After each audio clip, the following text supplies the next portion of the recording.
there. Welcome to the Movie Review Mom YouTube channel. I'm the mom and I do the movie reviews. And my goal is to give you the heads up on filmmaking quality and content so that you can decide if you want to spend time or money or both on a particular film. So today, the movie I'm reviewing is called Society of Snow. This sobering film is now playing exclusively on Netflix. The film is definitely rated R and is 2 hours and 24 minutes long, which is pretty long, but it seems like it goes by really fast.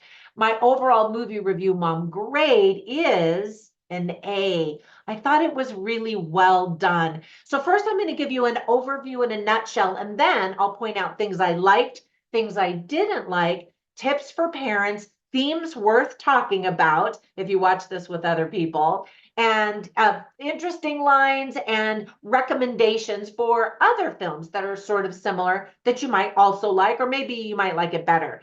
All right, so you ready to dive in?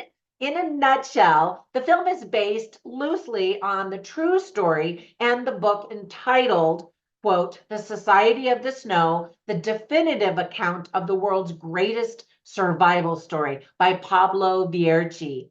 Now, the story is about a rugby team from Uruguay when it crashes in an airplane onto a glacier in the Andes Mountains. The story is one of gritty survival for sure, but also one of hope. The movie was directed by J.A. Bayona, who also helped write it with 5 other screenwriters. Spain submitted this movie for Best International Feature Film for the 96th Academy Awards in 2024. Fingers crossed. I've been to Spain. I lived in Spain twice, in fact. So whenever I hear Spain doing something, I'm like, yay! So we'll see. But on to the list of things that I really liked about this film. First of all of the actors did a tremendous job. Filming could not have been easy for them. And I had never seen any of these actors before. They're all basically from South America, Spain, and that kind of thing. The cast is way too large for me to list with you right now, but I will tell you that the narrator is Enzo. Now, cross my fingers and hope I pronounce his name correctly, Vogrinsik. One of the real life survivors, Carlos Paez, plays the role of his father in the movie, Carlos Paez Villaro. So that's pretty cool. And then another one of the survivors, Fernando, who's called Nando in the movie, Parado, plays one of the family members in the airport scene. And I love that. It has been many years since these true events happened. And I love that they're still connected to this film.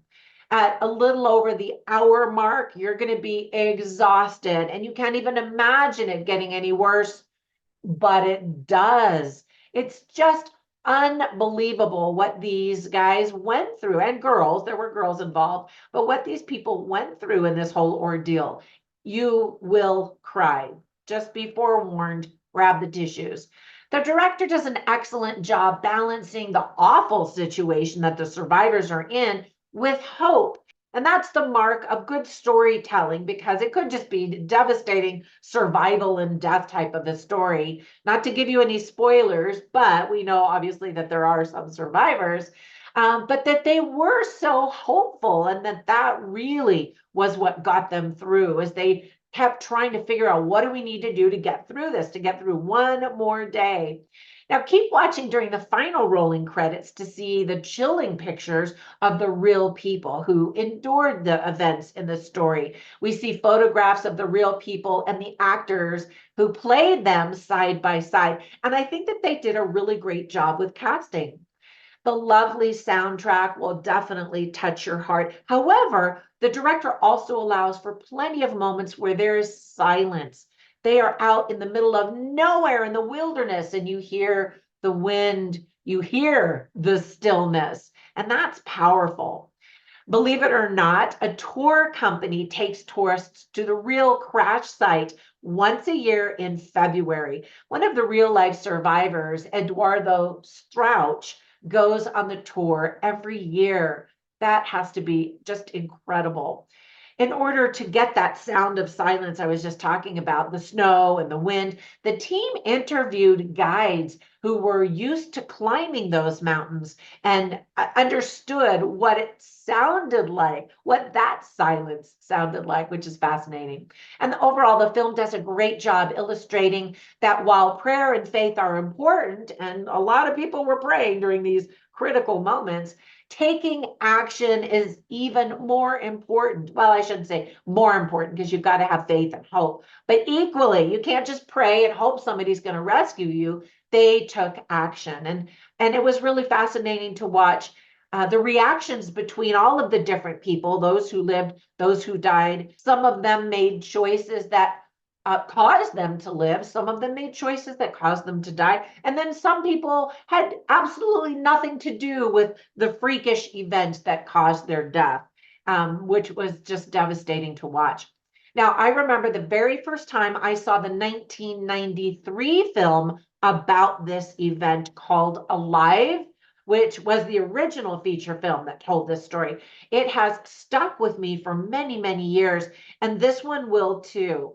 And so thank you for bringing this powerful film to the masses, Netflix. I was really curious to see what the comparison was going to be between the two films. And I thought that they both did a really good job telling just such a heart-wrenching story. Now, normally I have a list of things that I don't like. However, when I looked at my notes, I wrote simply that it's a really long movie.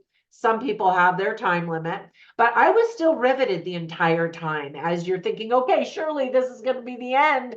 And then more crazy stuff happens, and you're like, ah. Anyway, it's good. You're going to be exhausted after you watch it, and it definitely is going to stay in your heart and in your head for a very long time. Let me give you some tips for parents. I think the movie is not appropriate for children for several reasons. For example, several people die in brutal ways, and we see it. We see bloodied, gory, and dead body parts. Cannibalism is portrayed. And that's one of the things that I think really sticks with you. Would you eat a dead body if that was the thing that would keep you alive to live another day? Or would you draw the line? And, some people did. Anyway, that is just a crazy part of the story. The film is in Spanish and English at times with subtitles. There is some smoking, some alcohol, some profanity, but it's very light. I guess it's family friendly in that regard. Some of the themes that are illustrated very well are survival, of course, the human spirit, friendship, brotherhood, hope, faith, and then Numa. Numa is this character. It's not a character, he's a real person, but he's played by Enzo Vogrinchik. I think I'm pronouncing his name differently each time. Vogrinchik? I don't know. Sorry, Enzo, but I thought you did a great job. He says at one point, there is no greater love than to give one's life for friends. Now, I don't want to give a bunch of spoilers, especially if you already know the story or you've already seen that first movie, but at one point, they realize there is no food except these dead bodies that are frozen in the snow up in these mountains where they were. Do we eat them? And so some people argue, well, but they didn't give us permission to eat them, And at that moment, all of them say, I give you permission to eat me if I don't live through this, and you're just like, oh, who has those kinds of conversations? That's just, again, so heart-wrenching and mind-boggling what they went through. Now, here are some more interesting lines, and I love to write down funny lines and interesting lines to share with you, simply so you can get a taste, no pun intended, but taste for the dialogue and the writing quality. I have them all on my written review at moviereviewmom.com, but I'll share a few of them here with you right now. So Numa, again, voiced by Enzo, or played by Enzo, says, some say it was a tragedy, others a miracle. And ultimately, it's both, isn't it? So Arturo Nogueira is played by Fernando Cotignani. I'm pronouncing a lot of these names in Italian. I don't know why. Anyway, but anyway, he says something really interesting. He's talking to one of the other survivors, and he says, God tells me what to do back home, but not what to do out here. and they felt so abandoned by the world. Nobody was coming to rescue them, but they also felt abandoned by God. Many of them did. What do we do? Is this how we die? Or are we supposed to fight? And another survivor says, less thinking, more doing.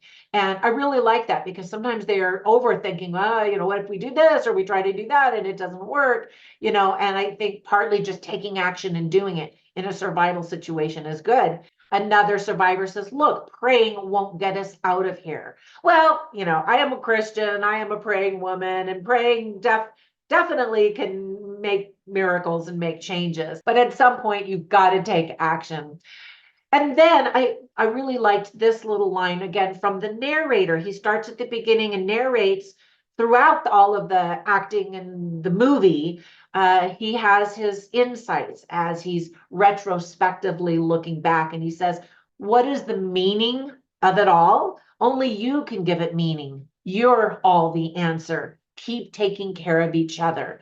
And I love that he's saying that to the survivors, but he's also saying that to the audience. Take care of each other. You may not know just in your simple everyday lives what is the meaning of it all. And maybe you don't have the answer, but still show kindness. Take care of everyone. We're all in this together. And I love that as one of the final messages. All right, so on to some recommendations.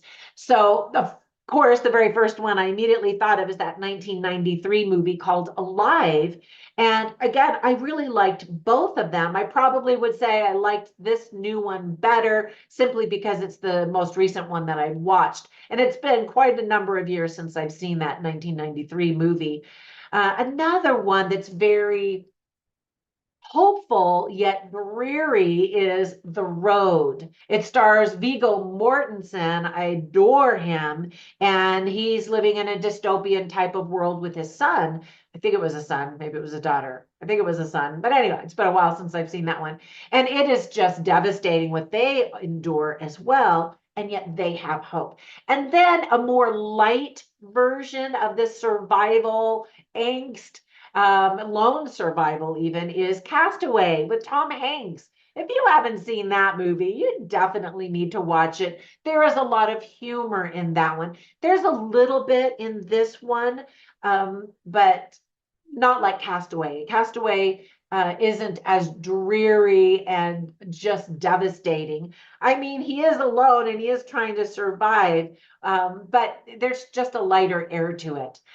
Anyway, I loved all of those movies, so definitely check those out. And when you get a minute, check out my Instagram page. You can find me as Movie Review Mom, but you can also find me as Trina Boice. And we're on there, you can learn about my movie reviews when they come out on YouTube, of course, but also my books, my online courses, and some of my other shenanigans. And I always have a funny laugh for the day because I think that's important to laugh through the day. And that's one thing I loved about these guys.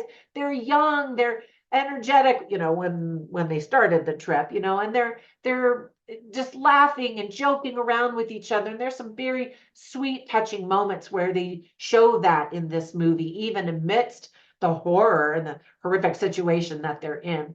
Anyway, laugh today. Have a great day, and I will catch you in the next one. Bye for now.